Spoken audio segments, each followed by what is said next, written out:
So apparently there's two scenes that theaters don't want to show. So I think there was some pushback of like trying to edit this, and to their credit, the filmmakers were like, no, it's unrated. We're doing a trauma movie, right?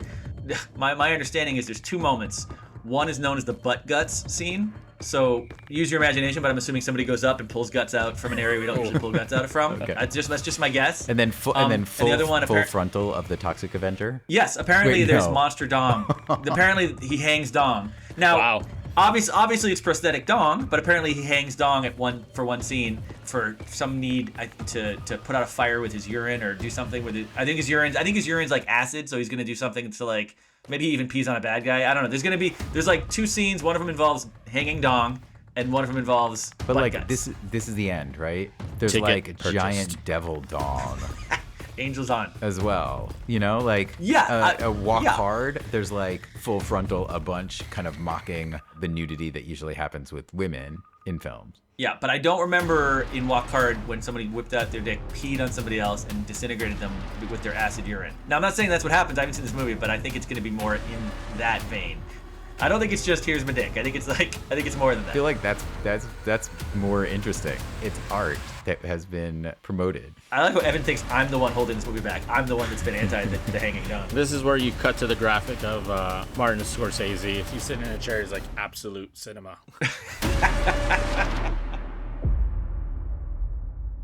For clarification, a trailer is not an ad. But hold on. Yeah. Well, Evan, you had an ad before. I mean, you don't. Yeah, there's I an assume ad you don't before. have YouTube Premium. Doc- You don't have YouTube Premium, so you're gonna get ads. Yeah, but like it's an ad. Like people put classic ads on YouTube, and then there's an ad in front of a 30-second ad. Like it kind of stupid to me. So hold on. So to clarify, we got to talk clarify, about this. I'm frustrated. You have an entire podcast devoted to trailers, and now you're trying to tell me trailers are just ads, man. Trailers are an art form. They're an art form. But ads can be an art You form. clicked on the trailer to watch the trailer. But ads- You didn't click on like how to install a bathroom toilet, and then you got a movie trailer. That would be an ad. You clicked on a movie trailer. That's the video. But so then there's here's an the ad thing. for the trailer. But like when you're learning how to install a whatever toilet, whatever you just said, like I love that. That's what you latched onto. Yes, go ahead. Yeah. that you're not being convinced to go see a toilet. Like a trailer, they are trying to convince you to go see the movie. Like in an ad, just throw this out. Wait, hold on. If like an advertisement in my mind is some sort of thing that is convincing you to purchase something else, usually. So let's get into a deeper discussion about what art is. Do you think an artist makes a movie trailer, or do you think like a journeyman, like blue collar ass crack showing behind his jeans is making that trailer under the sink with a wrench? I think trailer editors are artists. I think editors are artists. Great. Sound designers are artists. But I also think, are you saying graphic designers who help make advertisement graphics aren't artists? Are you saying people who write scripts for ads aren't artists? They're not writers? Have you auditioned for a commercial lately? Oh God, yes, no. Commercial copy is horrendous. But it's you have to work hard to be that. When you watch a TV pilot, the idea is at the end of the pilot, like, man, I have to watch the second episode. That's kind of what a trailer does. The trailer is itself a piece of the art, right? Especially when we're spending all this time talking about movie trailers. The trailer's not an advertisement. What is its purpose? Its purpose is to get you excited about the movie, but it's also to show you some of the art on display in the movie, right? It's like if I'm looking at a PDF of the Mona Lisa, and I'm compelled to go see the Mona Lisa in real life, that doesn't mean I wasn't looking at art when I was looking at my PDF, right? But if like you're seeing a video and it's somebody being like, "Ooh, look what the Swiffer can do. It can mop the floor. It can mop the walls." And you're like, "Whoa, I'm seeing what the Swiffer can do." And then if I buy it, I get to use the Swiffer on the things that it does. I do remember that old school Swiffer commercial where the lady's dancing. You remember when she's dancing with the Swiffer and she I remember thinking that's a classic. That looks like a pretty good time she's having with that Swiffer. I do remember thinking. I feel like that's an art. I mean, I think it's a mix. I think trailers are not even arguably, are definitely more artistic than ads. I think there are some ads that are trying to be artistic, right? There's like the ad directed by Francis Ford Coppola, and it's, whatever, and it's still an absurdly stupid ad, but they're like bringing in art directors of sorts for advertisements. Now, I hate a teaser before a trailer. I hate, like, the trailer's coming. Look at this clip from the trailer you're about to watch. Then there's the trailer. I hate that. Well, that's a YouTube specific thing. Yeah, but I don't consider the trailer itself the ad if I clicked on the link to watch the trailer. I guess is my point. So Patrick is saying trailers are not advertisement. Evan, you are. I'm saying that they're a form of advertisement. They're a form of enticing. Here's the definition. Does a trailer promote something? Yes. The movie. Yeah. Okay. It is a promotional trailer, I believe is the full title. This is the definition of an advertisement. A notice or an announcement in a public medium promoting a product, service, or event, or publicizing a job vacancy. Okay. The purpose of the Transformers movie is to sell Transformers toys. No, it's not. It's the Transformers. I mean, that's the subtext. That's the subtext. The entire movie. Or certainly the Transformers cartoon movie from the 80s, what I consider the Transformers movie, was just a toy ad. So is that so? Okay, was the movie Battleship, which was I never saw it because the trailer was horrible. You never saw the movie Battleship? Oh, you're missing out. But man. I'm assuming it wasn't to make you buy the game Battleship, which it was based off of. No, I think that's probably a fair assumption, since I don't think they were trying to move a lot of units of Battleship when they made that multi-million-dollar movie. I mean, some critics would argue that the Star Wars movies were made to sell toys. The merchandise made more money than the movies. Yeah, that's not why it was made. But, it is definitely art. No. I guess we're Attack of the Clones. I'm talking 4, 5, 6. No. We're only talking the originals. I guess so. I would say trailers are a form of advertisement. Again, based on the definition, they're promoting something, right? It's marketing is advertisement. Advertisement is marketing. So I think they're just shaped in a different way, I guess. But there is a way. But I would say I'm just a devil's advocate against myself, because why not? A little bit. There's a middle ground in that the way you're describing advertisements, Patrick, are like for a product and like a physical product. And I feel like the way that physical products are marketed is definitely different than how art is marketed, right? So I've lost the thread of this conversation because I was playing devil's advocate against you, and now you're playing devil's advocate against yourself. So I'm just saying I still think it's an ad, but I think there are different genres of ads. Like, those like Van Gogh projector exhibits where you like see it on the wall and it moves when you get closer, and it's like, some rooms. I don't know if you've seen those. Not those specifically, but But they're like things like that. I think there one went through New York. The advertisement for that is really beautiful and artistic because you're seeing visuals from there, Starry Night, and it's swirling on the wall, but it's still an advertisement to go to that exhibit, pay the money. So I consider like old-fashioned movie trailers more like an advertisement. When they'd be like, James Dean is just a kid who's got on a mission, and it's like an ad for the movie 100%. Where it's like a hardcore voiceover and they have completely out of context scenes for the movie, versus like modern trailers, which are meant to give you kind of a sense of the tone and the story and the performances, and you kind of finish that being like, I responded to that, therefore I want to see the movie. But they convinced me to go pay money for the movie. It's like I feel like there's a difference in how it's presented these days. The question though is it just that they've gotten better at advertising movies, that people don't want but they still do it a little bit, right? It's like, from the producers of blah blah blah, and the person who talked to a friend of the person who was involved with Lord of the Rings, like they do some of that advertising things, but I also think they play off of it, which I think in this trailer that we're going to talk about, they like play off of the genre thing. Yeah. It's like well. There's certainly some of that. But again, it's kind of fun and entertaining in its own right. Mm-hmm. And I would argue, because I've been doing way too much of a deep dive on like marketing strategies, that there's the idea of user personas or customer personas, where there's different personalities that buy, and that trailers oftentimes, and maybe this is why they have multiple of them, epiphany.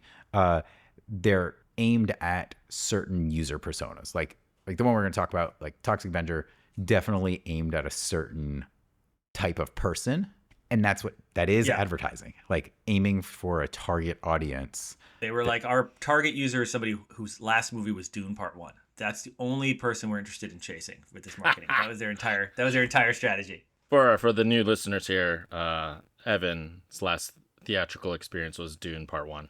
I think I might have seen her. I think I might have seen Evan back with some shade. I think I might have seen Aretha in theaters too. Urethra? Aretha Franklin, like the movie. When was that? It's the same period as Dune 1. It was like around that. Aretha? It wasn't the Beth, like the singer. I know who played her. What movie? Oh God, no. I don't remember this movie at all. Oh, you know who played her? The same person who won for. Oh God. I feel like I'm in an episode of Entourage where there's a movie that could have been made that wasn't made that they're referencing in the episode. I mean, I know there was a Whitney Houston movie that came out. Like, No. Years. Aretha. Let me look it up real quick. Okay, I am Aretha. All right, so there was a movie called Urethra. It's called Respect. Respect. Sorry, Respect. It was called Respect. Came out in I still don't remember 2021. it. Jennifer Hudson played Aretha Franklin. That movie went completely under my radar, but 2021 it was not the best biopic done, and personally the main takeaway I took from that is like there's a chance that her father raped her when she was a child, and it's horrible, but they like feel good movie of the year. So wait, hold on. Okay, I want to dive into this. So you said you saw this in theaters.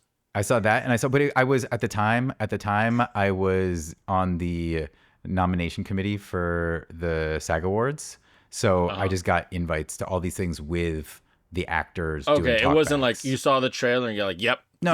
I mean, no. This one was like Aretha Franklin is my must. No, this was see Got it. Respect and a talk back with Jennifer Hudson. Got it. Okay, again, with Dune Part 1, we're here on a trailer podcast. Yeah. Just wanted to break that down. No. So, okay, it was not like okay, got it. Yeah. All right. It came out. What was the release? What's the 2021? Oh, August 15th. So it was just right. That's when, like, basically the summer of 2021. That's when things were kind of opening again, kind of slowly. Yeah. Because then I remember Dune. I saw Dune, but it was available the same day on VOD, I think. But when I went to the theater because I wanted to get out. Oh yeah. So the same thing. Yeah, I saw that in theaters. Yeah. I think I saw that at like 10. There was like a point where it was like, okay, working, and then it's like, well, I'll see the movie. I want to see these movies. So I went at like 10 o'clock once the kids were down. I'm like, all right, I'm going to the movies by myself at 10 o'clock. So I did that with like the Batman, No Time to Die. I really liked the Batman. I don't know about you guys. I thought that was actually one of the better Batman movies. I had problems with it, but I mean, it was fine. I liked the Penguin a lot. I thought the Penguin was freaking great. The Penguin made me like the Batman more. The Batman was fine. I didn't love him in the role, and I felt like on the whole the movie was rather joyless. Yeah, but that's Batman. Like, Batman is joyless. That dude, is Batman. The Dark Knight is a fun ride. He wants Adam West. I know. The Dark Knight is a fun ride. The Batman was a slog. And it was at least 40 minutes longer than it had to be to tell the story it was telling. All right, how many Batman comics have you read? I know you're a Superman fan, but are you a Batman? More than you. I'm gonna feel pretty confident saying more than you. Ooh. Yeah. I mean, how many Batman shirts do you own? 4. Okay, well that's weird. Ooh. Whenever, dear listener, when Evan loses an argument, he gets really mean really fast. Yeah. I give you. I think I only have 2 or 3 Batman shirts. Though one of my favorites is. I love that that's our bar though. No. Like how much do you love? How many shirts do you have? I do have on my wish list. I'm missing 2 first printings of like Bane, Breaking a Batman series. There's 2 that I don't have first printings of, which is. To be clear, he's talking about Nightfall, the Nightfall saga. So like obviously the single issues, the original, not like. Yeah, Batman single 490. issues. What is it, Evan? Batman 490. What is it? I mean, it jumps around because depending on which bigger Batman fan than me, latest no, it depends. Bigger Batman fan than me. Depends on which one, because there's like it jumps between different. Doesn't it jump between the multiple comics like Detective Comics? Issue number 497. Because in 500 they unveiled the new Batman suit. No, but 497 is where Bane breaks his back. But it's like yes, It's like But which dozen. what comics line is that? Batman, Detective Comics? They overlap. Well, it No, runs it through all of overlaps them a bunch of them. Nightfall's an overlap. Yeah. So I mean, therefore, I'm familiar with that. I just wasn't sure which one. No, I that have the was. Breaking of His Back. I think I have two. I think I have 2 copies of Batman number 497. it. Not to be confused with Superman number 75, which I had like 8 copies of at one point until I realized it wasn't worth any money because everybody had 8 copies. Yeah, because everybody was like, Which "Oh my one? god, we got to go buy it." The Death of Superman. Superman. The problem with our generation was we grew up and like all these comics from like our parents' generation were worth like thousands and thousands of dollars because nobody kept anything in mint condition. So we were all raised to believe keep your comics in mint condition; they'll be worth a lot of money.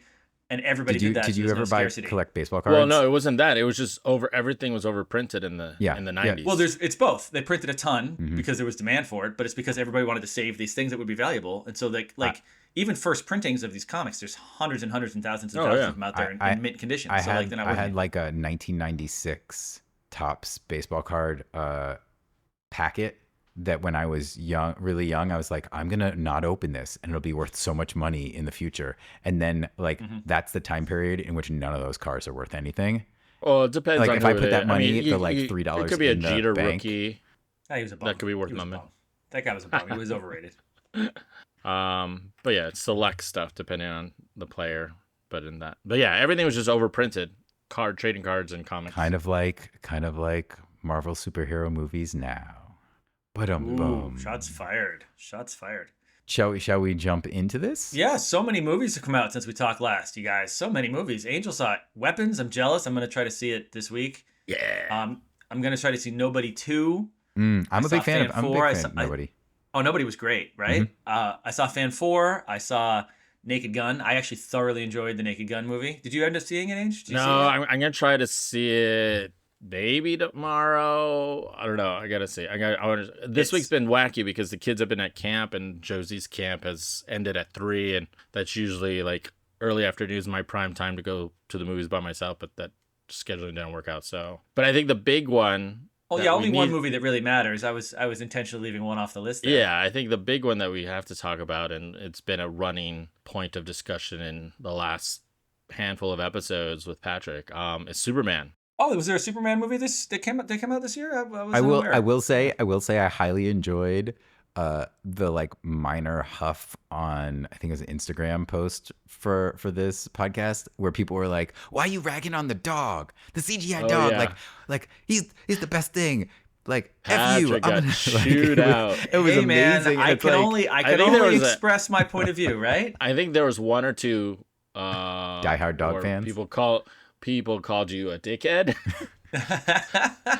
A dog hater. Listen, whatever gets us listens, man. Whatever gets numbers on that board, I'll take the bullet. I'll be the ass. All right, so now I mean we're basically a month removed, 6 weeks out from when you've seen it the first time. Let us know, what did you think? So, I am happy to say I really liked it. Oh. It's my favorite movie of the year so far. I really liked it. I think one of the reasons I like trailers is because they can give you a sense of the movie, but sometimes you don't get enough to really know what you're getting into. Like I didn't really understand until I saw it the tone or the kind of style he was going for, and I think because I'm such a fan of the original, like the first Richard Donner Superman movie will probably always be my favorite Superman movie, even if somebody makes one that I think is better. I don't think this one was better, but this one's really good. But I think a combination of John Williams' score, Chris Reeve's performance, but also that movie, with the exception of we're gonna talk over Evan singing here. I think that so when he made the movie, Richard Donner kept using the word verisimilitude, which was like let's try to get truth. Let's try to make this feel real. I would argue he didn't extend that to like Otis or Lex Luthor in certain scenes, but the Chris Reeve stuff always felt that way to me. So that's kind of what I want from a Superman movie, which is why I see, a bunch of superheroes that look a little cartoony. I see a dog in the trailer and I get a little nervous. I'm like, man, this is not my Superman. And as a fan of the comics from late 80s, early 90s being my formative Superman comic book years, no dog. John Byrne rebooted this stuff to be a little more, not Golden Age, not Silver Age, Modern Age, which at the time was rebooted to be a little more adult in keeping with like what Marvel was doing at the time. So it was a little more like grounded and real as you can be when you're a Kryptonian who's invulnerable. Since then, they've brought Krypto back and some of the other things back. But at the time, my Superman didn't have the dog. I thought the dog was dumb. So my initial reaction to a CG dog was, oh no. And he was front and center in the trailer. I thought the shots looked a little weird. But then you watch this movie and it's great. It's a breath of fresh air. It feels much more like a comic book. The most important thing about Superman is getting Superman right.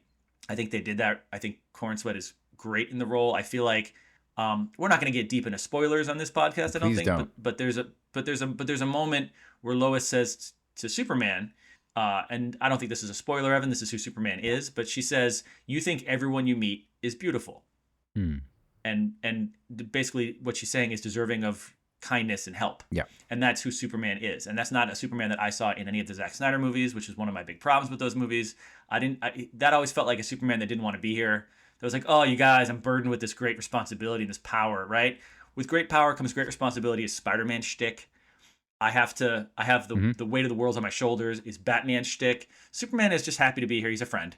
Well, right? he also usually has these like ironclad morals that can be played against him, which is different than a lot of other superheroes, I think. And again, not giving away anything that's not in the trailer, there's a certain naivete to this Superman that's really great. And it reminds me of kind of the way in the early Marvel movies they played Captain America, where if you remember the first Avengers, where he's just kind of like very much still in the 40s, right? He's like, there's only one God, man, and I'm pretty sure he doesn't dress like that. He just sounds like he's off the streets and there should be a certain amount of doesn't really fit in this cynical world around us to Superman. I think they nailed that. I had some problems, but I think on the whole, it's really fun. It was a refreshing take on a superhero movie, which is why I think it did well. And I think it feels very much like James Gunn was like, listen, guys, you know the deal. We don't need to spend any time on who this guy is. We don't have to do the first act where the superhero kind of, discovers his power. We don't have to do it. We're going to jump right in. And it felt, and I think this was intentional on Gunn's part, it felt very much like this is issue number 7 out of a 12-issue arc. Like we're in the middle of the story. If you don't know who this is, there's a little bubble in the front. There's even text at the beginning of the movie. There's a little bubble in the front of the comic that tells you, as seen in issue number whatever, like this is what happened so far. Here we go, right? And it starts with like basically punch in the face. Like that's how comic books work, and that's how this felt to me. You sound very Tom Cruise before Flash came out, I gotta say, but I'll take it. Wait, explain that statement. Like Tom Cruise was given like an early screening of The Flash. Oh, and that's funny. And was like, this is the best movie that's ever come out. Oh my God, everybody's got to see it. Like they didn't do anything wrong. And then like it came out and people saw it. And we're like, oh. Yeah, his thetan levels must have been off that day. Yeah. So it's not without its flaws, which I won't get into because you haven't seen it yet. But I think it's just so much fun and it's very sweet and heartfelt. And Angel will be the first to tell you, I laughed at the dog every time he was on screen. I enjoyed the dog. Do I think it might have been better with a live action dog? Yes, but still. It would have been hard to pull off. I felt like that would have been like the early mid 90s movies where like the dogs are like the featured characters, like I don't know, like Homeward Bound. I don't know, Air Bud. I wanted Air Bud. I want more Air Bud. I want to see a real dog that is small, like Krypto, drag a human. I want to just see it, and no practical stunt assistance. Like I want to just drag. I want to just be fully. We all know they use digi-doubles all the time for humans, but then they have real humans in dialogue scenes. So you can do the same type of thing with a dog. And in fact, they do in this movie. There's another dog in this movie that's a real dog until it has to do something that a real dog can't safely do, and then it's a digital double dog that they do that take over pretty well. They could have done that with Krypto, but it's fine. That's a nitpick. I don't really care about that. After seeing the movie, it all works for me, and it's the kind of Superman movie that if I had kids, I'd want to take the kids to, which I like because I feel like you have to be 18 to see freaking Zack Snyder movies. And by the way, you have to be 18 and dumb to enjoy Zack Snyder movies. Shots fired. But it's like somebody did tell me that Snyder fans are gonna come after you, man. Yeah, now like all the people that love the Gunn stuff were coming after me for the dog. Now all the Snyder bros are gonna be like. Somebody did say that Justice League, the Snyder cut, was apparently good. I unfortunately haven't seen it because I made it through the non-Snyder cut, and I just didn't want to experience that again. We can talk about that movie. Okay. Angel, have you seen the Snyder Cut?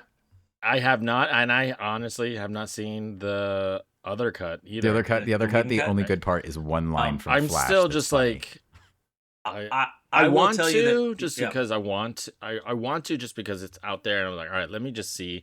It's just like Batman v Superman. And just like I'm still like recovering from that. I'm like, yeah. And I know it's been like almost 10 years, so I'm like, I should see it. I liked Wonder Woman, the first one. The second one sucked. Never saw any of the Aquamans, though. I hear the Aquaman, the first one, is actually fun. The first one is basically Fast Five.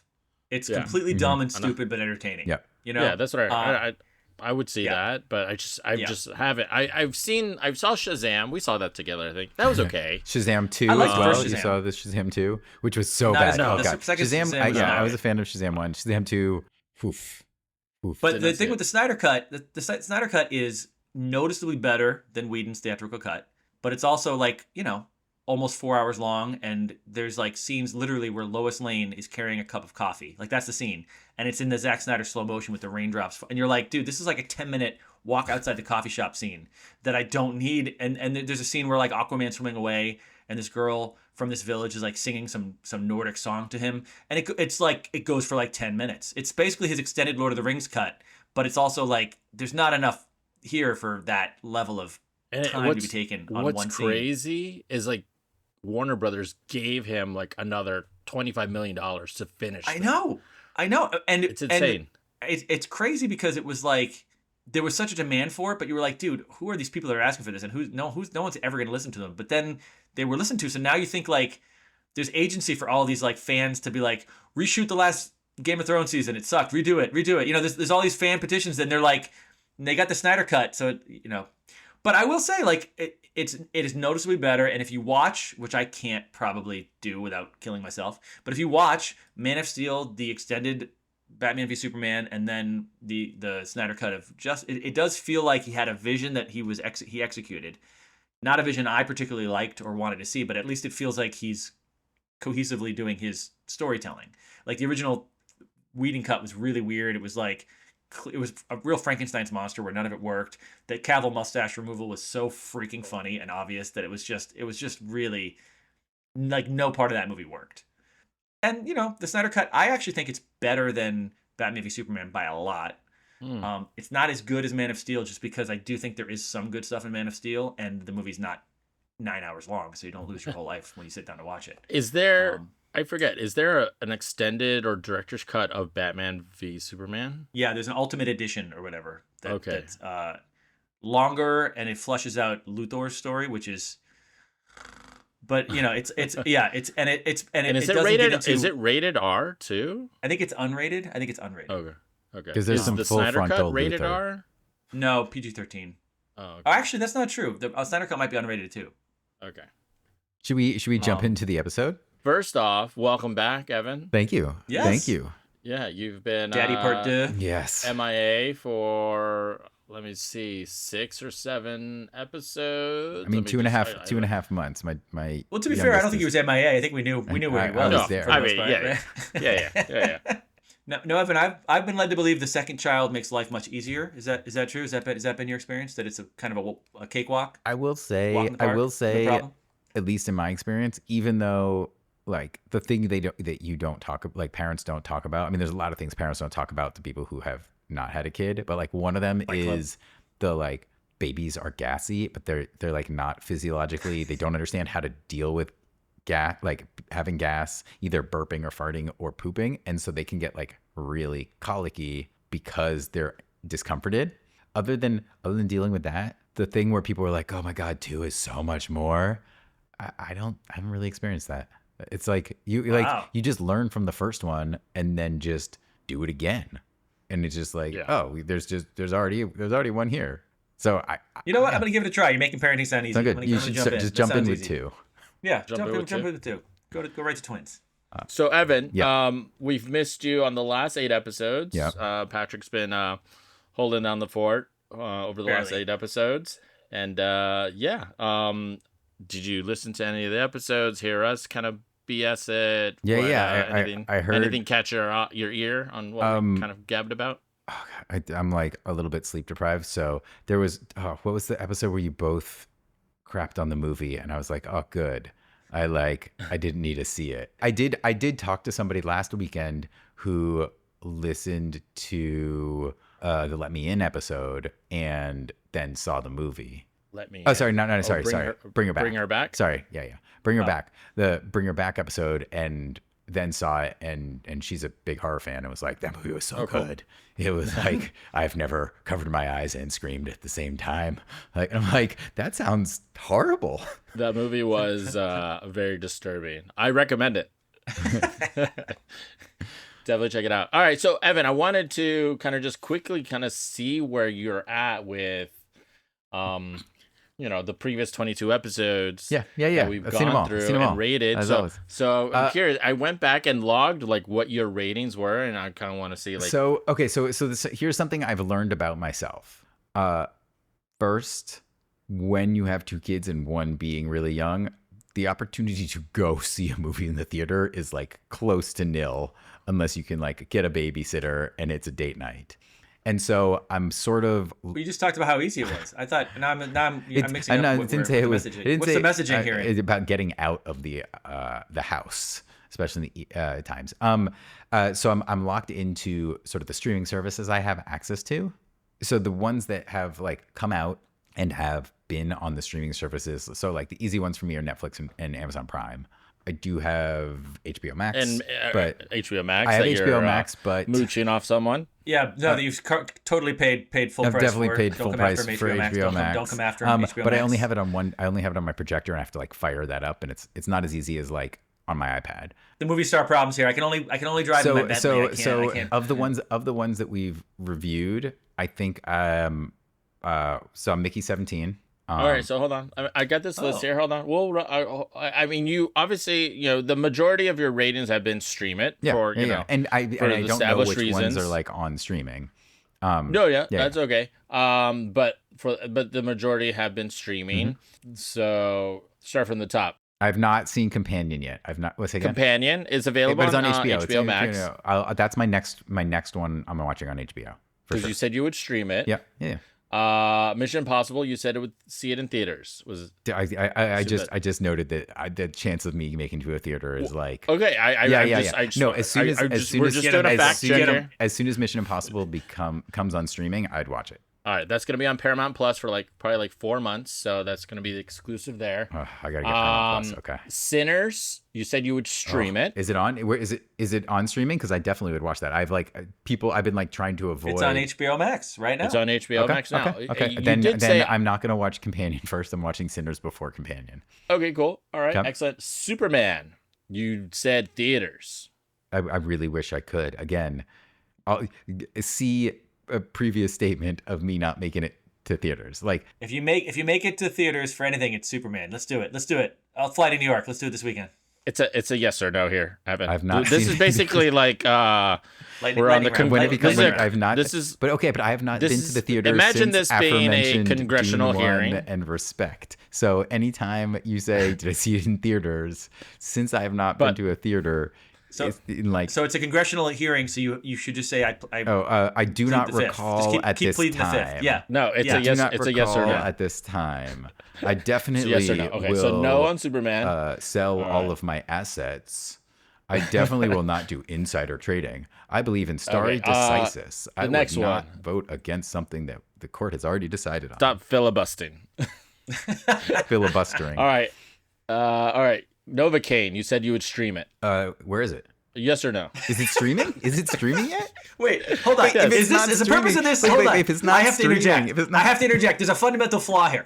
Evan thinks the purpose of this bit is for you to tell him where to watch these things. Angel tthinks it's just to find out if you have watched them. No, there's a fundamental disconnect here. Here's my question: if it's not on streaming, how can I watch it on streaming? It is on streaming. What's it streaming I'm sure it's on Paramount Plus. Okay, I don't have Paramount Plus. Okay, so I have to get Paramount Plus. It's a yes or no. No, I have not seen Novocaine. Ultimately, what we're gonna get to is like, okay, you said you would do this, and you didn't.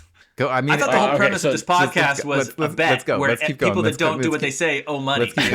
So how much is the sorry. Keep going. All right, yet. so I have not seen it on streaming yet. Okay. Death of a Unicorn. This is one of the rare ones where you said theaters over me. This was probably my first one where I said I would stream it. Mm-hmm. You said theaters. I have not seen it yet. Okay, it's on streaming, so we'll say no. Where is it streaming? Let's do an ad for it. Again, that's not the purpose of the bit. That's not the purpose. I want to understand. All right. I want to see it. Okay, go ahead. You should seek it out. Here, Okay, I made a okay. list. You can. You make a list. you Yeah, can I'll look it checklist up. I'll look it up. Heart Eyes. You said you would stream it. Yeah, I have not seen it on streaming yet. It's on Netflix. Okay. Oh, okay. The Monkey. Oh, what? The Monkey. Oh, fuck, your I said answer I would not see if that. nothing. So there's- No. You actually said if nothing else is on. You yeah, actually, there's other things on so far. Okay. So No, no. I Doesn't sound like it. You know, it'd be funny if you said, "Oh yeah, I did see that." The one that you said, if nothing else on, you would see it. All right. Mickey 17. You said Yeah, I saw theaters, right? I saw. And I saw quote, right it up on my- streaming. I saw it on streaming. So, okay, we'll mark it. Yes, and make a note. Streaming. Okay. For the record, this movie came out in theaters before the baby was born. Oh, Yeah, like a week Karate- before the baby was born. No, the movie came out March 7th. Okay. 2025. When did Karate Kid? I like how he leans when into does the Karate microphone Kid when he's come out? talking shit to you, and then he leans back again when he's actually When resuming does the Karate podcast. Kid come out? When did it come out? What, in theaters or streaming? In theaters. May 30th. Really? It came out in theaters, and you said, what did you say? You said yes. Would ask though. This is what you said. You would ask a friend who saw it, but would definitely stream or at least start it. So have you guys seen it? Have you guys seen it? I have not seen it. No. I had no. I said I would stream it. Okay, so don't think I it's have on no streaming friends yet. to ask who've seen it so far. So I can't. Wait, so I'm are on we course the for that only one. friends? Okay. That tracks. It tracks, Angel. It tracks. This is amazing. All right. Final Destination Bloodlines. We could skip it because you said skip it. Though, you're a wild card. Did you see it? I didn't, but I probably would check it out if it was nothing else Oh! on. I'm not gonna lie. man. I'm not gonna lie. Well, guess what? but I It did- is on HBO Max. Okay, well, I'm still gonna watch other so- ones before that. Okay. Fantastic Four, The First Steps. You said theaters. I really want to see it in theaters. It's a yes or no. Yes, I do want to see it in theaters. No, I You have still not have a seen it chance. yet. It's still in theaters. You could I know. go. That's what I'm saying. Go. I haven't seen it yet in Okay. theaters, but I have. All right. but- So, I guess To we'll dodge put the N. question. Okay. Still open. Still Yeah. possible. All right. We'll circle back on that. Okay. So on our quick takes, we'll do a quick. You locked. You said if nothing else is on. I don't even remember what locked was. Oh, that Nobody was does. locked in the Okay. car. That was the one that was Yeah, locked yeah. in the car with Sarsgaard. Okay. Yes. Yeah, Okay. yeah. Yeah, no, I'm so not that's a no. Okay. Disney Snow White. You said stream it. It's on Disney Plus right now. Yeah, I check it out. I haven't yet. I will. No. Okay, Thank you so for the no. reminder. Okay. The Alto Enjoy Nights. it. You'll be the third one to stream it. The Alto Nights. You said stream it. Yeah, I will stream it at some point in the future. Okay. Why so don't you I haven't just seen it tell yet. you the movies I've seen? Because Nope. this is just gonna be the longest podcast ever. We're halfway through. Okay. We're halfway through. Okay. Wait. We're halfway through. I might need. Hold I might on, need okay. to go Let's just somewhere. go a little All right. faster. Okay, so the assessment. No. You said stream it. I'm gonna say no. Keep Okay. going. Let's go jump- faster. I got this. Okay. No. Oh, sorry. Okay. Go ahead. So you didn't see. He's right, Wait. you know. You didn't see Popeye, right? The Slayer Popeye Man? the Slayer Man? No, but I will watch that at some point in time. I've recommended that trailer to people. Jurassic World. You said theaters. It's still in theaters, isn't it? Yeah, it is. So you still possible. Yeah. So I haven't Still seen possible. Okay. All right. it yet. We'll circle back. Let me Pleading the fifth. see. All right, so I'm gonna go with the all stream. Our episode Yep, where we yeah, did yeah. 3 streaming movies. Fountain of Youth. You said actually, if nothing else is on. If nothing else on, I have not. That's Apple TV though, right? I haven't seen. I don't have Yeah. Apple TV, so I have to get access to it. But sure, yeah, Okay. Heads of State. You said stream it. saw it. Oh, you did. All right, I we did. got one. I actually highly enjoyed it. Oh, cool. I have not watched it. I would. I'd still on my. I would stream it. You Happy thoroughly Gilmore. enjoyed Heads of State. Is that what you Yeah, said? I thought it was All right. it was like comedically amusing, and action wise, the director did a really good job in just the action scenes. The director who did Nobody, right? I think that's who it was. Yeah, I mean, I think like as an action movie, I thought it was one of the better ones I've seen in a long time. Happy Gilmore 2. Yes, I did see that. You saw it. I did. It is not a good movie, but there's like 30 seconds of it that I highly enjoyed where they subtly, like not so subtly, but made nods to all of Adam Sandler's other movies, which was like a great 30 seconds of my life. But also the part I auditioned for that Bad Bunny got, like clearly it was written for him and I don't even know why they made me audition. Well, they probably like Like it's a once they backup. cast like, him, hey, they let's- rewrote it for him probably. Yeah. Sure. Okay, so just quick, A Nice Indian Boy, I have not seen that yet. The Luckiest Man in America. Ooh, I've not seen that yet, but I do still want to see it. Minecraft. No. That's on HBO. But because you did say if nothing else is on, just so you know. Yeah. And then Hell of a Summer. I have not seen it, but I heard that got bad reviews, which was annoying because I did like the trailer. Tron is not out yet, so it doesn't count. Friendship. No, but that I do want to see that. No. Okay, cool. So that I think it's coming out on streaming relatively soon, so be on the lookout. Okay, so that's it, and then obviously Bring Her Back. That's a no because fuck no. Skip it. Yeah. Okay, cool. All right, so you got three movies out of 3,000 that Angel just listed. I mean, there are other movies that I have seen during that time, just not those ones. What's your favorite movie that you've seen that we haven't talked about yet? Oh crap! I mean, you're talking to somebody who got like 3.5 hours sleep 2 nights ago. Like my brain is not. I'll message you. So Insomnia. You saw Insomnia, and you were like. I mean, I have to just if I break out my phone, I look at my Netflix and my Prime. I mean, I've been going through Neil Gaiman's Death on Netflix season 2, but I did watch a couple movies before that. Death? What are you talking about? Sorry, Sandman. Sorry. Death is one of Neil Gaiman's other comic book series. Sandman, season 2. Got it.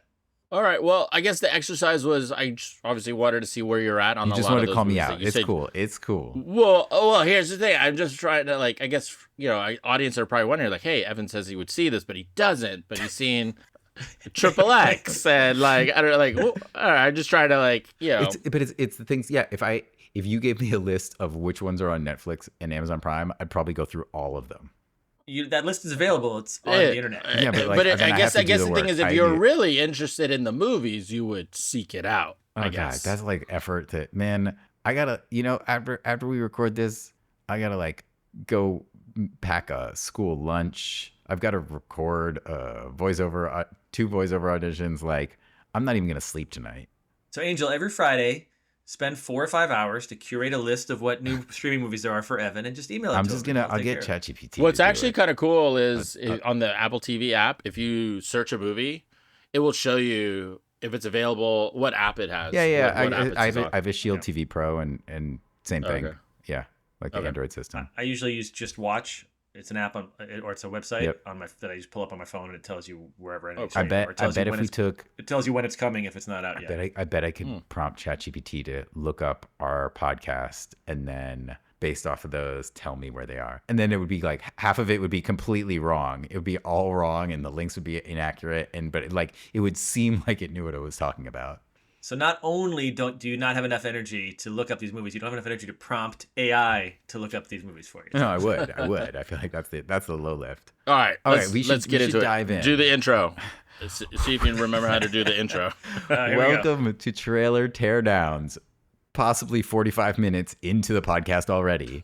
I'm one of your co-hosts, Bass Seisel, joined by Angel Acevedo and Patrick Cohen. And today we're discussing the trailer for The TOXIC Avenger, which is a remake. British at the end. All right, so background on the movie. TOXIC Avenger is directed by Macon Blair. He's mostly an actor. I don't know if you guys are familiar with him. He has an eclectic filmography with films you've heard of, like Oppenheimer, Logan Lucky, The Green Room, and maybe never heard of Mustang Island, Small Crimes, Hold the Dark. He's written a few features, but he last directed an episode of HBO's Room 104. And that's the Duplass brothers, right? Room 104? Yes. Yeah. Mm-hmm. And he directed the Netflix film I Don't Feel at Home in This World Anymore with Elijah Wood and Melanie Linsky. This TOXIC Avenger movie stars Peter Dinklage as the titular... Is it titular? Titular. Titties. Titties. Titular. This stars Peter Dinklage as the titular character. We'll edit that out. Elijah Wood, Jacob Tremblay, Kevin Bacon, and Taylor Page. The movie is coming out in theaters on August 29th. Audiences aren't aware, this is a remake of the original 1984 film. That's 41 years ago. Crazy. No, say 21. It makes me feel better. It makes me feel better if you say 21. Which had 3 sequels. And expanded into numerous variations, include a 1990 animated children's TV series spinoff called Toxic Crusaders, a musical stage production, which is kind of bonkers, and a Marvel comic book series. Yeah, this is an interesting property. It's from Troma Films. What's your history with the original Toxic Avenger, if any? I will say the 90s animated series were like a unique bunch of amazingness, right? Because isn't that Captain Planet? That's the X-Men animated series. It's post Hanna-Barbera era, right?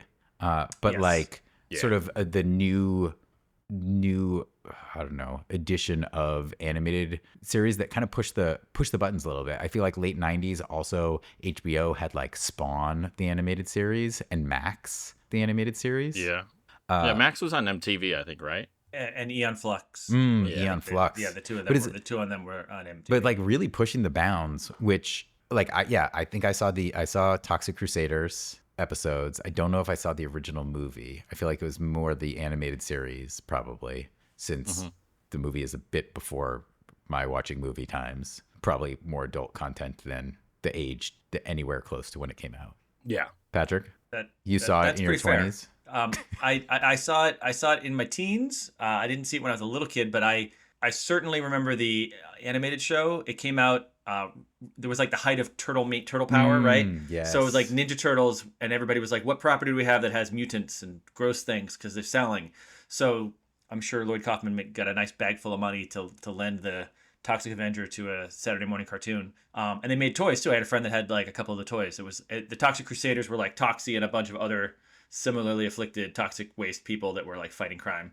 But I think it was in the Ninja Turtle space at the time, and obviously didn't have the lasting staying power that the Turtles did, or did it because it's back. But after being aware of the cartoon and the toy, I did see the original movie and was completely unprepared for the boobs, the amount of boobs and gore, and I think I saw that movie around the same time I saw RoboCop for the first time. Oh. So it was kind of like, oh, things can be super violent and women can get naked. I think I found those two things out through things like the Toxic Avenger and RoboCop. The Toxic Avenger was not a good movie, you guys. There are two kinds of people in this world: the kind that love really bad movies, and the kind that don't. Now, I really enjoy things like Flash Gordon or movies that maybe aren't like really well made, but I have a lot of childhood love of them. This is one of those movies that I would put in the category of like The Room or like any of the like mystery science theater movies, you know, like where it's like it's just not fun for me to watch really bad movies. And this is just really badly acted, really badly produced, really just The original, the 1984. mess. You're Yes, talking about. yes. Just a mess. I appreciate the fact that they made all these shoestring budget movies, that Toxie got so big with such lack of skill. I love that people like James Gunn came out of Troma. My first movie ever was originally going to be a Troma film, and then ended up just being an indie film out on the side. So I had some awareness of Troma. A movie that you were gonna be in, not a movie that I was going to be a Troma movie, and then ended up not being a Troma movie. But Wait, is this the tangentially, zombies? I had a Is this moment. the zombies movie? It's one of the Oh, zombies, no. yeah, from the early 2000s. But yeah, I mean, they had their brand. I particularly enjoyed Poultrygeist. If you ever get a chance, that's actually Wait, I it's think called one of their better ones. Poultrygeist? Like, Yes, that's yes, amazing. It's possessed like murderous chickens. That is yeah. amazing. That is amazing. That's what they did, right? They did like pun, silly, ridiculous stuff. It's worth watching the original Toxic Avenger, probably just for the dry cleaner scene alone. I don't want to spoil anything, but you could probably just pull it up on YouTube, like dry cleaner, Toxic Avenger. It's bonkers. I mean, I have to say, the original trailer, I highly enjoyed. Like, the thing that I really enjoyed about the original trailer is, like, at a certain point, they just stopped giving a shit. And, like, I feel like the last 30 seconds was just, like, absurd action shots, one after the other, that, like, were not connected to anything at all. And it was just, like, punching and, like, this thing happening, this thing. And you're like, I don't know what this is, but it's action. Which, like, I just think plays to the somewhat, it felt tongue-in-cheek what they were going for. But it also might just be, like you said, with The Room, where it wasn't meant to be funny. It was meant to be, like, action-y. I just took it as kind of, like, tongue-in-cheek. To their credit, Troma's very aware of the sensibility. It's all meant to be very fun and silly and cheeky and like tongue in cheek. Yeah. Like they really lean into that. So it's not like they're not aware of the camp. They're very much leaning into the camp. Like the bad guys in the original they're like literally like tallying up how many points you get for running over it. They're in a car going fast. Like how many points you get for running over a child. Oh How many God. points you get for running over a dog. And there's a scene where they actually run over, like they hit a little kid and he's like he's like gasping, trying to crawl out of the street. He was on like a bicycle and they back up and they flatten his head and it's like a melon. You know, Oh, it's like Jesus. 80s practical effects. It's like a melon that bursts that's got like a kid wig on Okay, it. Like, that's. I feel they're like like killing kids is something you shouldn't do. It's like it's they it's like Tropic then Thunder. you should not watch this You don't movie. go like full. Then you should not watch this movie. But they don't shy away from that stuff. But they go for it, which I give them credit for. And I just don't know that it's.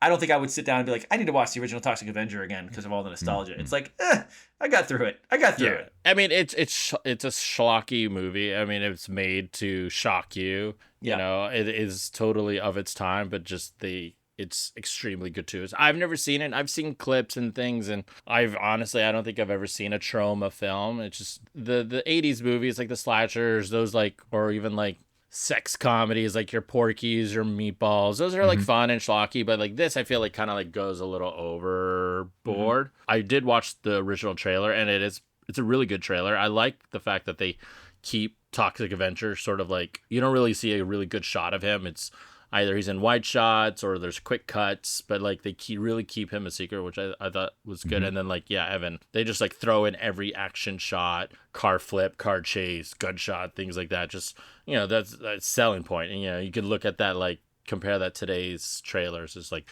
they're just throwing in all this stuff to like really hype it up and sell it to you. They definitely spent their money on like that stuff, all the practical effects, the stunts. You know, they're not spending money on the acting.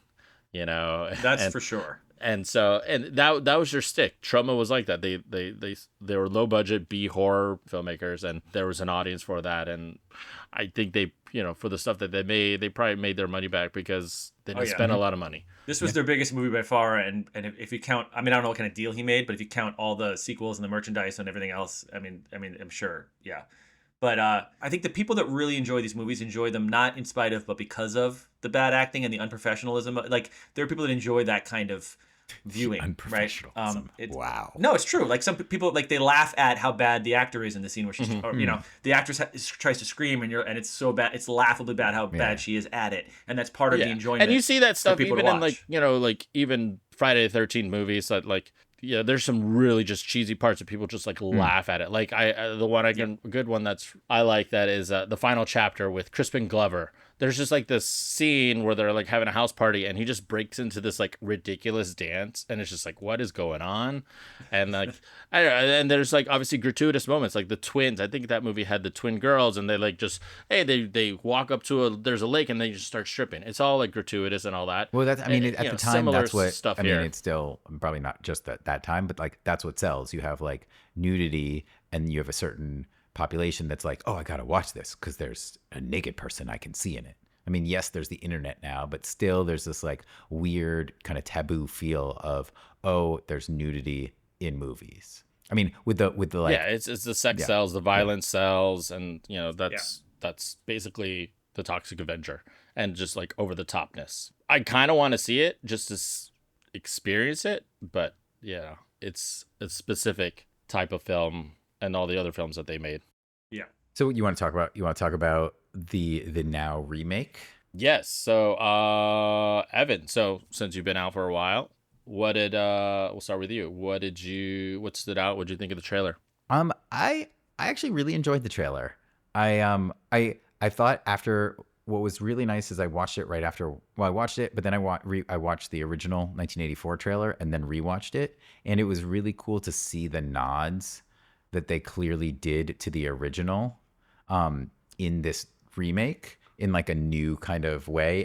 And you know, you see that opening shot and it's like the whatever, like the burger joint or whatever, the fast food place. And even the ads on the outside of that fast food place, like if you look closely, are just like over the top, kind of making fun of the world a little bit, which I thought they did a really good job of encapsulating that in the trailer. Like there's like a unique quirkiness. I mean, you see Elijah Wood's character and just like the weird long hair coming out of like very specific spots and like, you know, what is it? Like, call the nuts.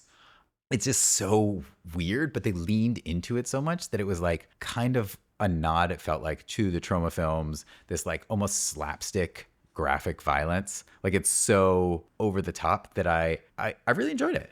But I think it's because they decided to lean into it. Like, you know, we sometimes talk about the text that pops on screen, and it was like the biggest unrated film of all time. And I was just like, what does that even mean? Like, well, that's referencing Terrifier 3, right? Yeah, that is correct. Yeah. So Terrifier 3, Evan, I assume you're not familiar with that series. It's a slasher movie and made independently. The first two, I believe, were like straight to video. Maybe. Wait, but what does that have to do with maybe the limited Toxic release? Avenger? It's the same studio. Oh, same. Yeah. Okay. Well, they're one of the production companies. I didn't get that, and I thought that was part of the Yeah, I shtick. could see that. I could see that. Like it's. I think the way it's cut is maybe a little unclear in terms of that. But yeah, Terrifier 3 came out last October. No, I've heard of it. I've heard of it. I've you've heard of it. Seen it. So like that movie. So just a background, like, and I don't know if you're aware of this. Like, unrated movies do not. They've been for a while. Like, if your movie's unrated or NC-17, you're not getting a lot of screens because theaters are like, nope, we don't want you because you can't promote it like normally. And like they don't like do well. But over the last few years, like there's obviously a huge cult following for like these kind of movies. And like this one, the Terrifier 3, they put it in like 2,000 plus theaters and it made bank. And so I thought I had the numbers here, but I think it made almost $100 million. Oh wow. Domestically. That's what that biggest unrated film of all time is. Because there's also like the ending title card was like, show the fuck up. Which I thought was like, okay, they're just being real direct with it. Yeah. And I also really enjoyed, and I'm assuming this is sort of a nod to the original as well, or just sort of the genre kind of like way of making it, but like the seemingly practical effects for almost everything. And then any quote unquote special effects seem to be like 80s style, much simpler and not trying to be like sleek special effects, but almost like there's a transformation moment in this trailer, and it like clearly it's like color splash, a little bit of a filter. That I enjoyed that lean in. Also, it felt like on point, and sort of set a tone that I liked. I still think it went on 20 seconds too long, and casting wise it's interesting. I think I like the Peter Dinklage as the main character, and the twist that it's like a loser dad, and not in the 1984 trailer it was like this kind of geeky loser teenager, right? So like that twist on it. There's like two bad guys, right? Kevin Bacon and who's the other one? Elijah Wood. Oh, sorry. No. Who's the one who's like with the dog? Who gets his arm ripped off? Yeah. Isn't that It's what's his name? Who's in everything, right? Like the hitman. Isn't he like a Broadway guy? Oh, I thought it was somebody else. Okay. I didn't recognize him. But I guess so my only issue with Kevin Bacon as the smarmy bad guy is I feel like we've seen that a lot. Like X-Men, Axel F. It's like I don't know. That was my only drawback on like the casting. I was like, oh, like he's great. Kevin Bacon is great as the smarmy bad guy, but he's like the same kind of smarmy bad guy. And I've already seen that. But that was, that's like my quick take on sort of the whole thing. I don't know. What do you guys think? But you liked the trailer? Yeah, I enjoyed the trailer. Cool. Patrick, what did you think? I thought the trailer was a lot of fun. I think they very much know who their audience is going to be. If they're successful, they need to get the people that want the kind of, who at least have nostalgia for Troma. Obviously, they're not going to make a movie with acting that bad and budget that low, but they want to kind of lean into like, you like the gore and I maybe there's no nudity in this. I feel like there's probably some. I think they're going to try to lean into that, but obviously they really went for the gore here. To Evan's point, I do think there's a lot of VFX here. I think there's a lot of sit in front of your computer and try to make it. I mean, the mop is kind of fun. The mop is not part of the original. He carries a mop, but it's like a regular mop in the original. This mop is like the deadliest weapon I've ever seen. Like ever. Toxic green. Like a casual swipe across somebody's face and it removes like his whole jaw, which is VFX. But I think But I think like even like the VFX of him throwing the mop at the end, which is obviously the the last shot for a reason. It's the most holy crap where the head just explodes and the eyeball goes flying. Even the VFX are meant to look a little more practical. It's meant to look like an exploding fake head. Like it's not done to be like what would photorealistically happen if my head exploded. It's not done in that style. They're meant to kind of emulate the old school special effects. And I love the kind of tone of it. I love the idea that when he's calling for the nuts, the phone's like calling the nuts. Like, you know, I love the kind of tongue-in-cheek energy of it.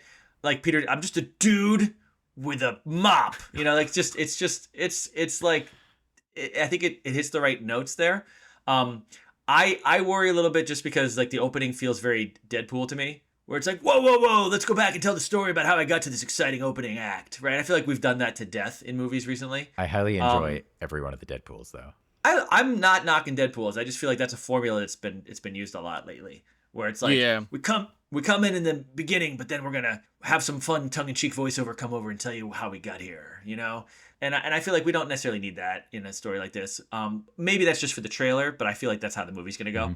I do like that he's wearing the tutu, which is a callback to the original. The transformation scene that you were talking about before very much is meant to look like the original transformation scene, which is like hilarious because, you know, they had no effects. They were just like, you know, flashing lights and negative and back to positive. And, you know, and it's like, it was like the Incredible Hulk TV show transformation, like on steroids. It was like, let's just go shaky cam crazy with it. And it feels like that's kind of what they're doing here. Like intentionally cheesy transformation stuff is funny. Interestingly, it's not Dinklage in the outfit. Yeah, I read that. I'm assuming it's like a stunt person though, right? Like, well, it's like a 13-year-old girl. It's a girl. I don't know if she's 13, but she's a girl who's like, they say she's like a mover and an actor, so she's probably like a dancer or somebody. My guess is either there was concern that he wouldn't physically be able to do the role as required, or, you know, the dude's older than me, so he's in his 50s, and it's like covered in latex in like the hot sun. I think they were shooting you know, in the summer. It's like maybe they were just like, it's not safe to put the Dinkles in that kind of outfit. And it might have been money. It might have been money. So I'm interested to see. I think in the trailer it looks, I mean, obviously it like, it's not necessarily readily obvious that it's not him because it's such a mask and transformation. I do like that it seems to be a pretty practical makeup job. I think that's pretty cool. Because obviously the easier version of that is we'll just make a CGI monster and use his voice. So I like that it seems practical. Again, that's trying to keep with the style of the original. And there's some fun stuff. Like I think the guy that shoots him is not actually a bad guy. I think he's like a neighborhood asshole. Yeah. Who probably like ran over. In the beginning, there's a scene where he like drives off with the lady's cat and throws her out the. I think it's a cat. Throws her out the window, right? So it's going to be one of those moments where like we root for this guy to get his comeuppance, right? It's going to be like the Superman 2 bully in the diner. Yes. Not the Lex Luthor. He's not going to be part of the actual bad guys. But we're not going to feel bad when he rips his arm off and beats him with it, which is presumably one of the first moments that we're going to see his powers. That's probably his moment of like Tobey Maguire climbing the wall. Yeah. Like, oh, I'm strong enough to rip this guy's arm off. I think that's going to be the discovery of the powers. Well, and right after he finds out the bullet doesn't kill him. Right, exactly. It's going to be that moment. So that guy is literally just there to get torn to shreds for character development moments. Yeah, I think it looks like a lot of fun. I think they're really leaning into the gore, possibly because that's kind of all they're gonna have going for them. I don't know. I don't know that it's. I've seen enough about it that's interesting, other than the fact that they're just going for it, which I do appreciate. Like I like there's a head exploding at the end of the trailer. I like Dinklage in general. I like the kind of tongue-in-cheek vibes of it. To your point earlier, Evan, I have seen Kevin Bacon do these kinds of things, but to be fair, we have a whole game about connecting people to Kevin Bacon because he's done everything. Yes, so it's kind of like he's either not going to work anymore or he's going to do some version of what we've already seen him do. Maybe he could have been like the guy with no hair. Maybe he could have been the Elijah part instead, because I don't know that I've seen him do that kind of thing. But I think he's going to be fine. I think Elijah might be fun. I think I like Elijah leading into something that silly and ridiculous. But I thought it's a really fun trailer. I think they did what they needed to do and I like that they're kind of honoring Troma, which makes sense because Kaufman was involved at least tangentially. So it's by somebody that loves either the original movie or the idea of the original movie. Either way, wants to kind of honor that spirit, which I think is really cool. Angel, my first question is why did it take them so long to remake this? I feel like this could have been made many years ago. I don't know, just with the research, with all the comic book movies and So that was just like, oh wow, like they're finally remaking this. You know, everything. A lot of movies get remade and things like that. So it's like, oh, let's use this IP, let's do that. So I was like, wow, okay, finally. I saw something online where it seemed to imply that Elijah Wood being part of it and sort of championing it, like, helped get it made. Yeah, I think he was early in the process trying to get it made for whatever reason. And so I think, there's so many things that shoot good movies in the foot that you need that champion. Mm-hmm. I also know theaters have been reluctant because I think they made it a while. I think it's been in the can for a while. I think. Yeah, IMDb has like a date of 2023. I think it premiered at like a horror festival, genre festival. So it's apparently there's two scenes that theaters don't want to show. So I think there was some pushback of like trying to edit this, and to their credit, the filmmakers were like, no, it's unrated. We're doing a trauma movie, right? My understanding is there's two moments. One is known as the butt guts scene. So use your imagination, but I'm assuming somebody goes up and pulls guts out from an area we don't usually pull guts out from. Okay. That's just my guess. And then full the other one, full frontal of the Toxic Avenger. Yes, apparently there's no. monster dong. Apparently he hangs dong. Now, wow. Obviously it's prosthetic dong, but apparently he hangs dong for one scene, for some need to put out a fire with his urine, or do something with it. I think his urine's like acid, so he's gonna do something to like maybe he even pees on a bad guy. I don't know. There's like two scenes. One of them involves hanging dong, and one of them involves but like guts. This is the end, right? There's Ticket like purchased. Giant devil dong Angels on as well. board. A Walk Hard. There's like full frontal, a bunch kind of mocking the nudity that usually happens with women in films. Yeah, but I don't remember in Walk Hard when somebody whipped out their dick, peed on somebody else, and disintegrated them with their acid urine. Now, I'm not saying that's what happens. I haven't seen this movie, but I think it's going to be more in that I feel like vein that's than in just cinema. More interesting than in just here's my dick. I don't think it's just art. here's my It's dick. art, I think it's like Patrick. I think it's more than art that has been promoted.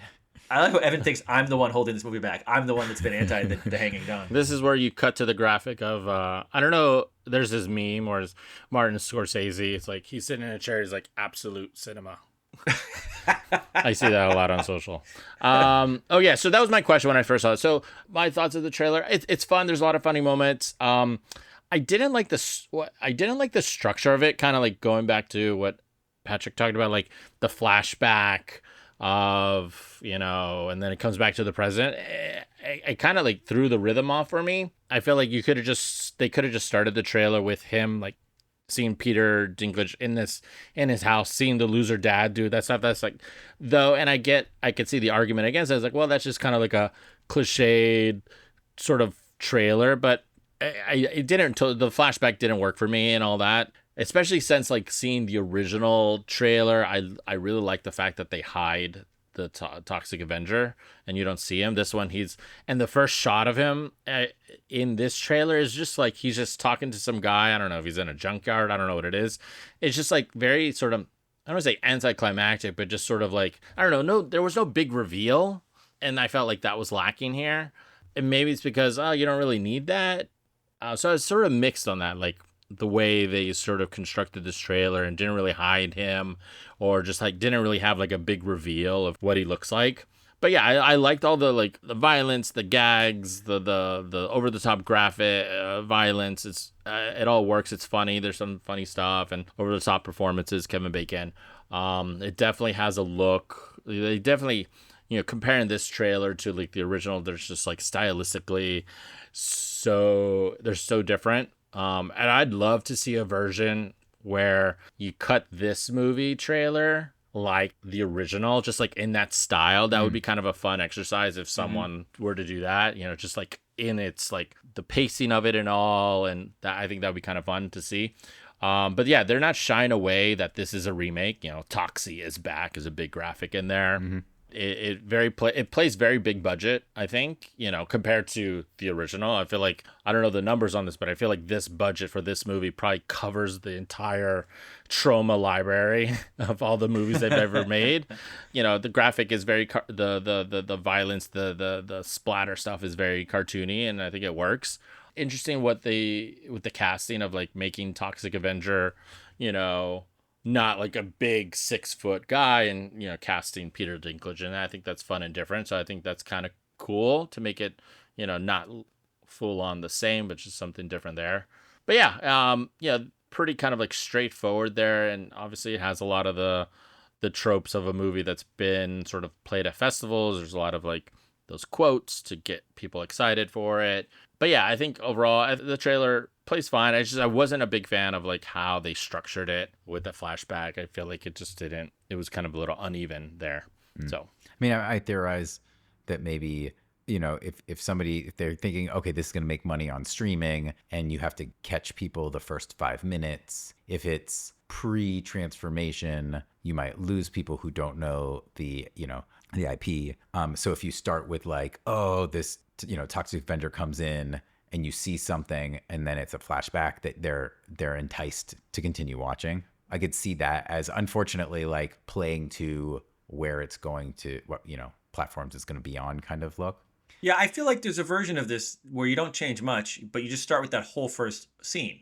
Just a dude with a mop, and he just kills. You see all the gore, and then you just cut to like, I was just a single dad. You can do it that way without the freeze. Let's talk about it's like the Ferris Bueller Deadpool element of it is what bumps for me, where it's like that's the style that we've been using for a lot of these stories lately. Let's do something different, and to your point, Angel, yes, it's going to be like, I think it's fun to be cliche on purpose. But I don't think we need to use the exact trope that somebody else just did really well. Like, to your point, Evan, I love the Deadpool movies. Like, that version of this has already been done. Whoa, hold on. Let's talk about how this happened. Like, we've just done really good versions of that type of story. And this probably is, this trailer, I've not seen this trailer in theaters, so like this trailer would not be shown in front of a lot of movies. Obviously it's a red band trailer, so it's limited. But even like a green band version of that, if there is one, it would probably be very boring. But I feel like this version of the trailer works for the internet, because you click on it, you're like, oh, I know what this is gonna be. You know what you're clicking into. But like if you're in a movie theater, you don't know what's coming. So like if you were to open with like, oh, loser dad Peter, he doesn't know how to make toast, he doesn't know how to make eggs, and then you see like, oh, what's this movie? And like, oh my god, what is he? Oh god, like I feel like there's more of a shock there in theaters. Yeah, that's what's kind of cool about seeing the trailers in theaters. Like you don't know what's gonna come. Yeah, but yeah, it's I think this one is more for the internet the YouTube viral audience, but but I imagine this version of the trailer does play in theaters, but again, you're not going to see it. You're only seeing this in like front of rated R movies. I doubt AMC is playing this in front of their trailers, their movies as well. So it's very hard to get it out there. So you know how Tyler Durden would cut in like like a frame of a cock in like a family movie? I'd love for somebody who worked at a theater to be like, I'm showing a red band trailer in front of like Despicable Me 3, or like I'd love to just be a fly on the wall to watch the parent and the kid react. Yeah. Oh god, that'd be great, dude. That would be pandemonium. I mean, the IP had an animated TV show for kids. Yeah. I do want to bring to one moment in the trailer that I thought was interesting, because they have like, similar to the original like 1984 trailer, there are some things that like are fast cuts where you're supposed to like not necessarily know what's going on. And 2 minutes and 6 seconds into this trailer, there is a woman in red who also looks like maybe she got toxic event like transformed as well, but it's like such a quick shot and they don't really reference it anywhere else. I thought that was really interesting to throw that in there, and like clearly she's got like a hammer or an axe or something, but it was interesting that maybe they were nod to the original of throwing things in that there's no way you can place it, but maybe implying, okay, there's more to this than just one person getting transformed. Maybe. Yeah, I just saw that. But it also it also implies in it, I think, that like the Kevin Bacon character is trying to create some kind of chemical to do something, and maybe it's like an army of toxic Avenger people or whatever. I'm curious. Oh, I hope not. I hope not. Part of the fun of the original is that like literally this truck with radioactive waste randomly just drives up and stops, and the guys go to get a smoke or something, and like just happens to be parked under where he falls. I love the kind of, there just happens to be radioactive waste right here for no reason. It's not connected to any plot. But this trailer definitely, there's something fun about that. I think. I mean, this trailer implied though that like there's a place that's got toxic waste and they're dumping it and don't care because it'll help their sales or some, Yeah, it seems like they're just trying to bring in some Aaron Brockovich plot line in there. I hope Aaron Brockovich shows up. So Kevin Bacon's in this, but his wife's in it too. Did you know that? Kyra Sedgwick's in it? Oh, I didn't see her. She's like the reporter at the end. Oh, I'm gonna go to. I love Kyra Sedgwick. Oh, I was wondering about that because I feel like that guy was in the original. I feel like that guy was in the original or something. Doesn't that feel like a cameo from like the newscaster at the end? I feel like he might have been the original Toxie or something. It has that feel to me of a cameo. But that's Kyra next to him. I didn't recognize her. I don't think so. That is her. You sure? Yeah. Oh wait. Like it does look like her actually. I mean, the hair is way different than. Hold on, IMDb will tell me, but yeah, I'm pretty sure. And so I saw that, I was like, oh, I wonder if she's like, oh, I want to go hang out with my husband. She's awesome. I think Bulgaria she's or wherever actress. they shot this. Oh, The Closer. I love that TV show. Ended way too soon. Yeah. She closed it. I get it. Any other like little things while Angel's looking up if he's actually right? She's not popping up on the IMDb page, but that does look I like her. I don't think it's her, but it could be. It doesn't look like her to me. It doesn't look like her to me. No way. All right. I don't know. It looks like from an angle it sort of does, but it's hard to. It didn't sound like her. It didn't look like her. But all things are possible. Who knows? Maybe she had some work done recently and I don't recognize her. All things are possible. But I feel like that dude looks familiar, but not in like I'm a good actor kind of way. So I'm wondering if he was involved with the original because you would think they'd throw a couple of cameos. Oh, I'm sure. Yeah, and that has very much for like hardcore fans last shot of the trailer, like Easter egg kind of feel to it to me. Yeah. But I'm too lazy to do research and have anything to back that up with. Cool. Anything else? Oh wait, I had a question here. Does the Toxic Avenger fit in an MCU DCU world? No, he fits in the Captain Planet world. Well, first of all, he's I'm not talking about the Captain cartoon. Planet. No. I mean, But- in my mind. He does not. I don't think because he kills everybody that does anything wrong. If they're keeping with the original kind of story, he's got like a part of his power set originally was he could sense wrongdoing, and he basically had like one punishment, which is like, all right, I'm gonna kill you. Well, I guess not literally in like the Marvel universe, but just like in the cinematic, like in the movies, like nowadays, like we get tons of Marvel movies, we get DC movies. Like, is there room for Toxic Avenger movies now? I would love to see the think- Toxic Avenger just swipe and just kill a number of Marvel or DC superheroes that just weren't right. Like, oh, Batman, huh? And it just like, and then his guts just come out of his stomach and like, oh, Batman's dead. Whoops. Bigger Batman fan than me, ladies and gentlemen, right there, talking about how he wants Toxie to kill him. I think there's room for Toxie because he's more like Kick-Ass, right? Or what was James Gunn's Rainn Wilson movie, The Hero, right?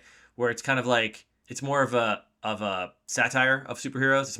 It's more of like a deconstruction and a commentary on those types of stories than it is like another one of those stories, right? So I think there is a little bit of space for something like this. I don't see this spawning major sequels. I could be wrong. I think this is hopefully a couple people go see it. I don't know that this is going to be big, but I think if it's done well, it'll be kind of more of a takedown than a superhero movie, I think. Okay. All right. Do we have a Angel's YouTube corner? I do. I have some comments, and I have a bunch, and we can edit them down. I just threw this in there. I forgot to like kind of go cut them down. So here we go. In no particular order. Let's see what you guys think. This character is perfect for Mortal Kombat. 100% agree. 100% agree. It might be tough because I think you have to come up with a whole new. Don't they usually put a skin on some other character? He's gonna be half the height of everybody else. It might be tough to. He's like the odd job of Mortal Kombat. I think he's perfect for Mortal Kombat. I agree with that. He could have a funny. You get the Dinkles to record a couple of lines. You get that skin in the game. A lot of fun. Just when I think I'm sick of superhero movie, this gem of a trailer comes along. Sign me up. I feel like that person's not going to see it. I feel like they're all talk. Like Evan. Like Evan. Wow. He really came after you. He really came after you today, Evan. This is the person who's like vendetta about being said that he's not the biggest Batman fan here potentially. All right, here's a couple more. I saw the Baconator and was invested immediately. Was there a Baconator? Kevin Bacon. Kevin Bacon. Kevin Bacon. Hey, welcome I'm dumb. to I was the like, podcast. they weren't at Wendy's. Welcome to the podcast, Patrick. I was very. You can tell I'm hungry. I was thinking literally about the Baconator. All right, and last one. This looks like a movie I'd catch on the Sci-Fi Channel at like 2:15 a.m. I can't wait to go watch it in theaters. That is like the most accurate comment. I feel like that is 100% true. It is, except that I don't think any movie I watched on the Sci-Fi Channel at 2:15 a.m. I would pay full price. No. I don't think they had the budget for it. All right, let's do some ratings. Evan, you're first. I will stream it because right. I think I've realized going to the theaters is above my abilities. So well, hold on. like I definitely see it, and like I would want to see this movie. Oh, really? Why? Why? I think it's similar to like the horror movies that make you laugh. I'm not a horror movie fan, but like the ones that are so over the top, they're like enjoyably fun. I feel like this cast of characters, first of all, I think we talked about a past podcast of like, oh, if there was a director, is there a director that you'd like to go see? Like, this is a nice ensemble that like I think would be fun to watch together. I am kind of sad that Peter Dinklage isn't in the costume because I do like him as an actor. But it's and also just the feel of it is very tongue in cheek that I do enjoy. Even though I'm not tend to go to sort of the graphic violence aspect. I think the graphic violence is so over the top that it'll be fun. Okay. So just to clarify, I want to talk rules of the world for this podcast for a second.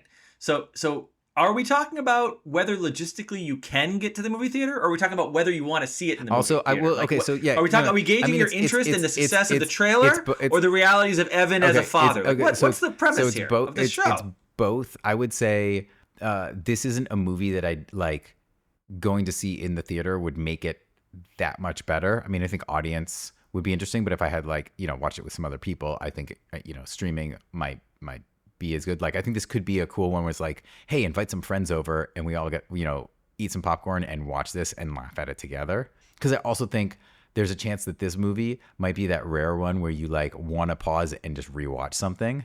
But like, oh, that was crazy, but it was so fast that I don't think it doesn't seem epic action level that would like theater would make it that much different to me.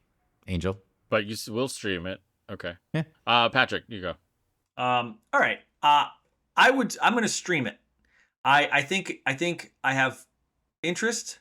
I have some fond memories of the source material, but honestly more about the toys and the cartoonish version more than the movie itself. But I like the idea of this. I like the idea that they're going for it. I don't have a lot of confidence that it's not going to suck. I hope it doesn't suck. I hope it doesn't suck. But I feel like I would like to be able to pause and or find something else. If 20 minutes in I'm like not so much, which is the purpose of streaming. I'm like I don't have faith that I want to. I do think if it's good, it would be a lot of fun with an opening night crowd that came there to see some gore and laugh at some shtick. I think that would be a fun theater experience.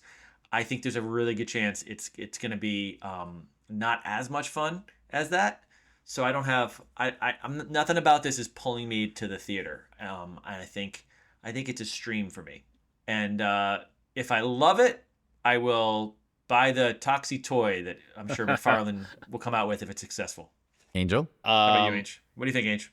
I think this would be good in theaters. I think like the opening weekend, you're gonna get those fans of this kind of movie. I'm not entirely sold on it, so I'm kind of mixed. I mean, I would see it in theaters. I just don't know if I would stream it, and I don't know if I'm like fully committed to go seeing this in theaters. So, I feel like I would enjoy it more with a crowd, I would think I would, based on these kinds of movies. I get these movies and they're fun, and I've seen, there was a movie or two that I saw that we did trailer teardowns for that I saw in the middle of the afternoon. The theater was empty, and I feel like it probably would have played better with a packed audience, right? So like I feel like that kind of affects my sort of reaction to it on some certain movies because you're not feeding off that energy. So, but again, I don't know if I would stream it, just because I feel like I would be watching this by myself or with Patrick. It would be me and Patrick on my couch watching this, and I don't know if it will be the same. So I'm kind of torn. If nothing else on, are you in? If nothing else on? No, because there's always something on. So all right, yeah, there's stuff to watch that I've never seen before.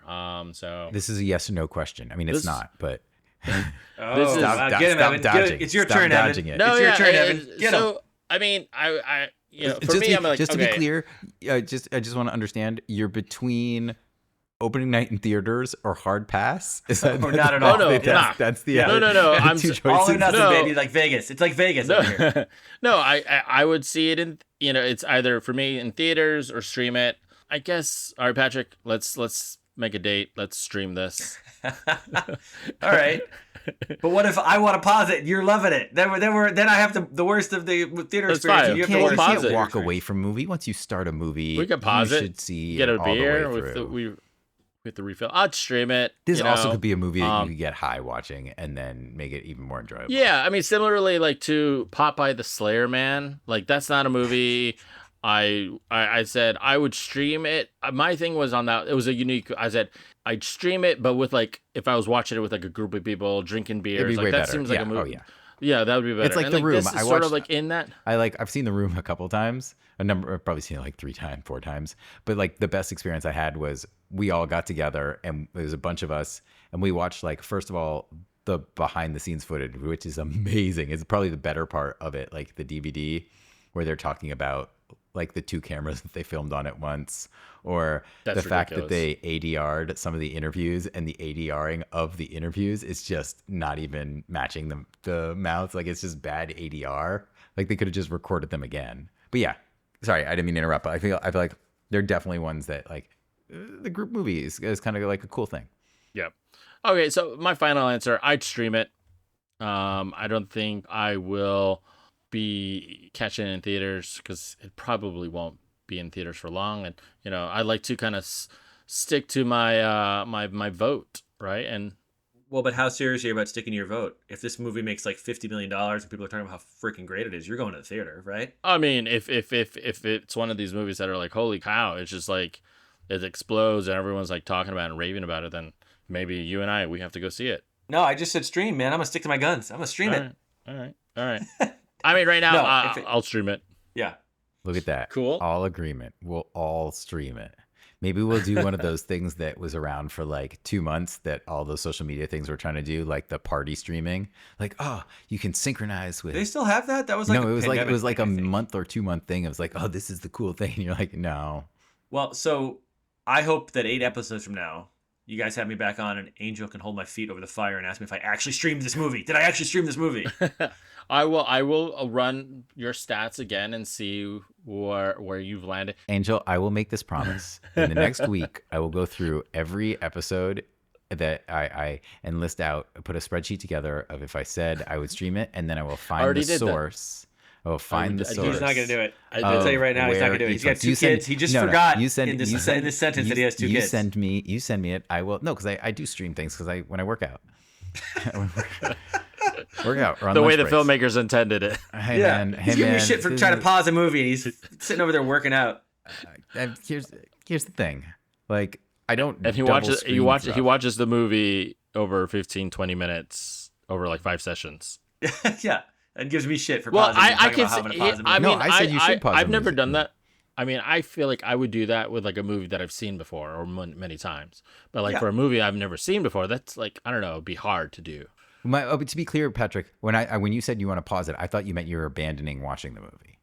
I 100% No, meant yeah, that. yeah. If No, it sucks, I'm not going to watch the whole movie. No, I just have this like neuroses where if I start a movie I've never seen, like it's really hard for me. I not remember to you finish. watched The Sound of Thunder over like Oh, a God, 2-week period yeah, of that's time. horrible. And I don't know why. I need to know the Wait, ending. I thought that was Timeline. No, I think it was The Sound of Thunder. It's the one with the which is, Okay. I think he liked Timeline. He watched Timeline all the way through, I bet. Big Timeline fan over here. Big Timeline fan. They both had. Was there both time traveling? there's There was time traveling, travel in both, but only Sound of Thunder had both Dinosaurs. Nazis and a T-Rex. It had a T-Rex and Nazis, if I remember correctly. I've never seen it. Like a less fun version of Kung yeah. Fury. It was not good. But I watched it. Yeah. No, I stayed up. I stayed up way super late. I remember Red Planet. like I was like, I didn't realize how long this movie was. I started it too late, and then I like was so exhausted the next day because I like needed to finish the movie. But I've matured from that. I don't need to finish the movie in one sitting. I can just like pause and come back. But I will. I have one movie like that, and I still haven't finished it. Driven. In college. Oh God. So in college, we would do a lot of. Is that Driven? That's Stallone. Yeah. Where he does my God, where he does the coins and then he like catches them on the tire. Oh yeah. So in college, we would do a lot of movie hopping. Back in the day, there weren't assigned seats, and those multiplexes were very easy. Like a 4-movie day, and every one of those movies was bad. Did we? Dude, I can't remember Drill Bit Taylor, Oh, Jumper. Yes, I remember that. Jumper. The Sam Jackson moment at the end of that movie makes the whole movie worth it. What was the that face, the German remake, the remake of the German movie with the two kids who were like Funny Games. Funny Games. And what was the fourth one? Man, what a bad year for movies. What that was the fourth one? It was Was it only 3 or did we see 4? I don't remember. I'm shocked that you remember those. Oh God, I do remember seeing those. Like they were such bad. They're movies. all different. Well, anyway, so like in college we did the same thing, and like one day we did like 4 or 5 movies. We went in at breakfast and then we were out and it was like nighttime.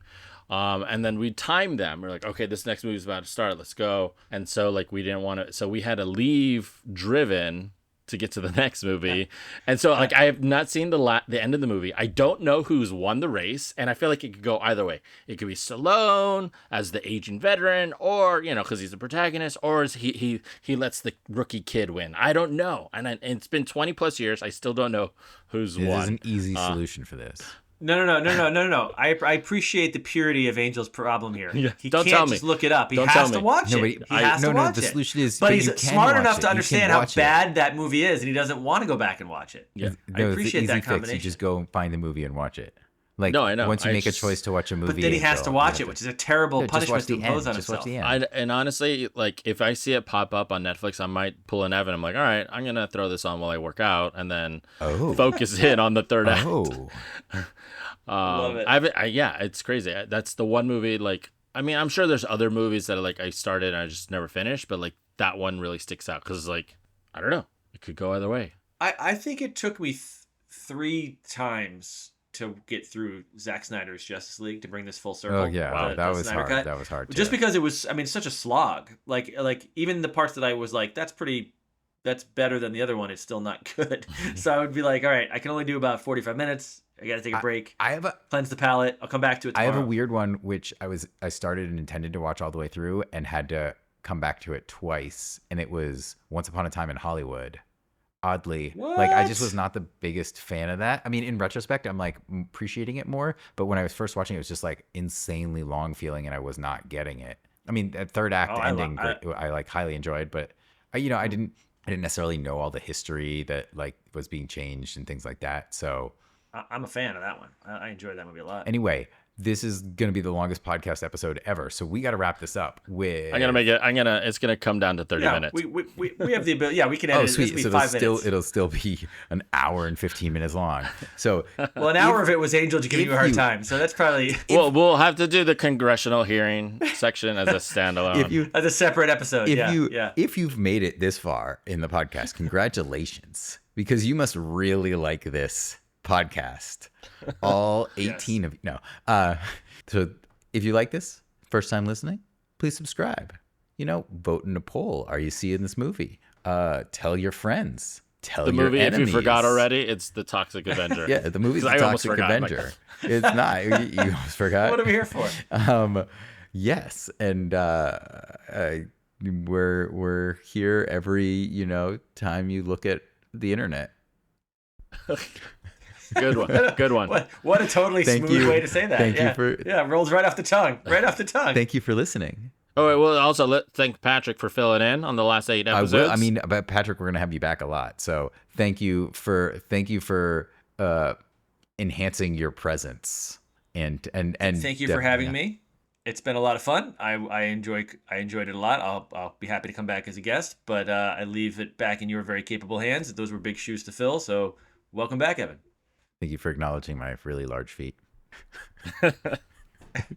All right. Signing off. Signing Let's off. wrap it. Click, click, click. All right. All right. See ya. Thank you. Thanks again, guys. Yeah. Talk to you Thank soon. you.